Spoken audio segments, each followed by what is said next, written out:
ആകയാൽ എന്ത് നമുക്ക് വിശേഷതയുണ്ടോ? അശേഷമില്ല. യഹൂദന്മാരും യവനന്മാരും ഒരുപോലെ പാപത്തിന് കീഴാകുന്നുവെന്ന് നാം മുൻപേ തെളിയിച്ചുവല്ലോ.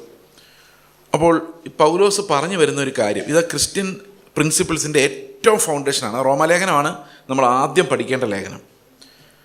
റോമാലേഖനം പഠിച്ചിട്ട് കൊരിന്തി ലേഖനം പഠിച്ചിട്ട് ഗലാത്യ ലേഖനം പഠിച്ചിട്ട് ആ ഓർഡറിൽ തന്നെ പഠിക്കണം. കാരണം ഇതൊരു നമ്മൾ കണ്ടിട്ടില്ലേ, പണ്ട് മഹാഭാരതം സീരിയലൊക്കെ വരുമായിരുന്നല്ലോ ടി വിയിൽ, അല്ലേ? അതിൽ 10ാമത്തെ എപ്പിസോഡ് കണ്ടിട്ടാണോ 1ാമത്തെ എപ്പിസോഡ് ഉണ്ട് എന്തെങ്കിലും മനസ്സിലാവോ? ഒന്നും മനസ്സിലാവില്ല. ഈ സീരിയലുകളൊക്കെ ഇങ്ങനെ വരില്ല, നിങ്ങളാരും കാണില്ലെന്ന് എനിക്കറിയാം. പക്ഷേ അത് ഒന്നിനു പുറകെ ഒന്നായിട്ട് കണ്ടാലല്ലേ മനസ്സിലാവുള്ളൂ. 10ാമത്തെ കണ്ടിട്ട് 1ാമത്തെ കണ്ടാൽ മനസ്സിലാവില്ലല്ലോ.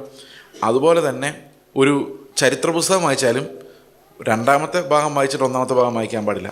തുടർച്ചയായിട്ട് പഠിക്കണം. റോമാലേഖനം മുതൽ അങ്ങോട്ട് പഠിച്ചു വരുമ്പോൾ യൂദായുടെ ലേഖനം വരെ ആയി കഴിയുമ്പോഴാണ് ഈ അപ്പോസ്തലിക ഉപദേശം എന്താണെന്നുള്ളതിനെക്കുറിച്ചൊരു ഗ്രാസ്പ് നമുക്ക് കിട്ടുന്നത്. അവിടുന്ന് ഇവിടുന്നും ഓരോ വാക്യങ്ങൾ വായിച്ചാൽ നമുക്കൊന്നും മനസ്സിലാവില്ല. ഇന്ന് സങ്കീർത്തനം, നാളെ രാജാക്കന്മാരുടെ പുസ്തകം, ഇന്ന് അടുത്ത ദിവസം കിട്ടുന്നത്, നേരത്തെ ശശിമാർ പറഞ്ഞാൽ കിട്ടുന്നെടുത്ത് സോതോമിനെക്കുറിച്ചുള്ള സോറിനെക്കുറിച്ചുള്ള പ്രവാചകം, തർശീഷ് കപ്പലുകളെ മുറയിടുവിൻ.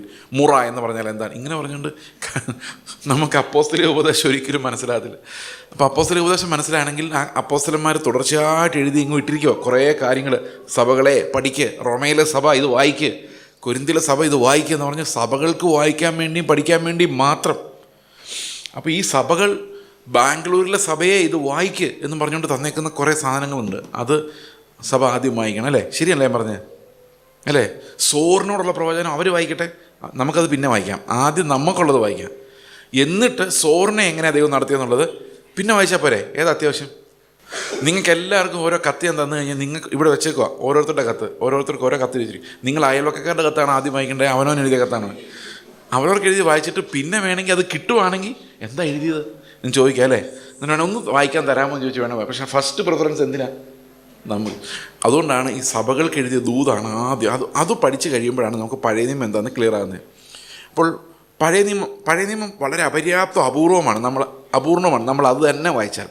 എന്നാൽ പുതിയ നിയമം കൂടെ മനസ്സിലാക്കിയ ശേഷം അത് വായിച്ചു കഴിയുമ്പം അതിന് വേറൊരു അർത്ഥമാണ് വരുന്നത്. അപ്പോൾ ഉദാഹരണത്തിന് ഹാബേലിൻ്റെ കായിൻ്റെ യാഗം. ഹാബേലിൻ്റെ കായിൻ്റെ യാഗം നമ്മൾ പഴയ നിയമത്തിൽ വായിക്കുമ്പോൾ എന്താ തോന്നുന്നത്? ഹാബേലും കായിന് യാഗം അർപ്പിച്ചു. ഹാബേലിൻ്റെ യാഗത്തിൽ ദൈവത്തിന് ഇഷ്ടമായി, കായിൻ്റെ ഇഷ്ടമായില്ല. കായിനെയും ഇഷ്ടമായില്ല. കായിനിലും അവൻ്റെ യാഗത്തിൽ നിന്നല്ലേ? കായിനെ ഇഷ്ടമല്ലായിരുന്നു, കായിൻ്റെ യാഗം ഇഷ്ടമല്ലായിരുന്നു. ഹാബേലിനെ പണ്ടേ ഇഷ്ടമായിരുന്നു, എന്നിട്ട് ഹാബേലിൻ്റെ യാഗവും ഇഷ്ടപ്പെട്ടു. ചില ആൾക്കാർ പറയുന്നത് അങ്ങനെയാണ്, കായിന് ആദ്യം ശരിയല്ലായിരുന്നു, ദൈവത്തിന് അറിയാമായിരുന്നു, അതുകൊണ്ട് കായിനെ വേണ്ടെന്ന് വെച്ചായിരുന്നു.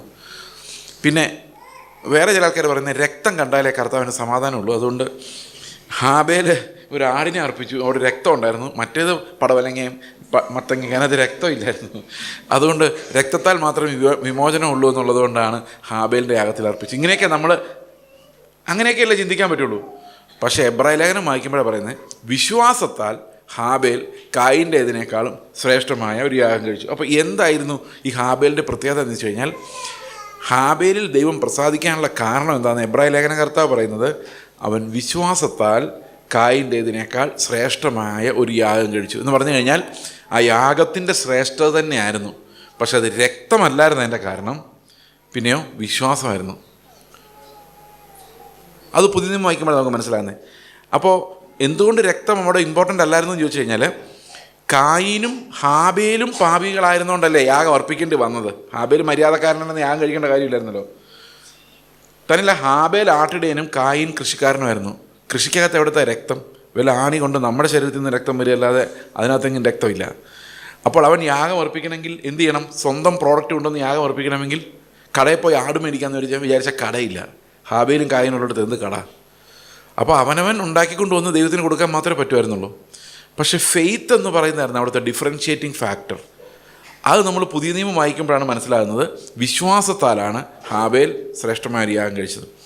ഈ പുതിയ നിയമം വായിച്ചിട്ട് പിന്നെയും പഴയ നിയമം വായിക്കുമ്പോഴാണ് ഈ പഴയ നിയമവും പുതിയ നിയമവും എല്ലാ വാക്യങ്ങളും ഒരേ കാര്യമാണ് പറയുന്നത്. ക്രിസ്തുവിൻ്റെയുള്ള വീണ്ടെടുപ്പിൻ്റെ കാര്യം മാത്രമാണ് പറയുന്നത്. പഴയ നിയമം അത് തന്നെ പറയുന്നത്. ഈ ക്രിസ്തുവിൻ്റെ യാഗത്തിലേക്ക് നോക്കിക്കൊണ്ടാണ് പഴയ നിയമത്തിൽ ഓരോ വാക്യങ്ങളും എഴുതപ്പെട്ടിരിക്കുന്നത്.